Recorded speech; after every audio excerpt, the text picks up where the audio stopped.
ஏங்க சம்பளம் வாங்கிட்டு வந்துட்டீங்களா? இன்னும் 2 நாள் தரேன் இருக்காங்க. தலையை வலிக்குது, டீ போட்டு கூட. ஏங்க நான் என்ன சொல்லிட்டு இருக்கேன், நீங்க என்ன சொல்லிட்டு இருக்கீங்க?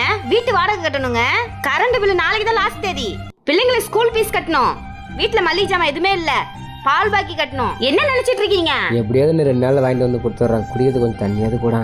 என்னங்க வீட்டுல இவ்வளவு பிரச்சனை ஓடுது, தண்ணி தண்ணின்னு இருக்கீங்க? என்னங்க குடிச்சு தொலைங்க.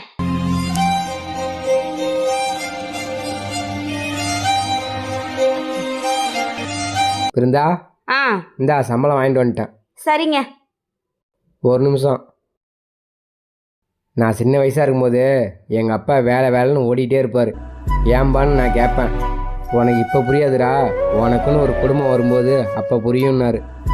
அதை நான் இப்போ புரிஞ்சுக்கிட்டேன். பணம் இருந்தால் தான் வெளியிலையும் மதிக்கிறாங்க, வீட்டுக்குள்ளே நீயும் மதிக்கிற.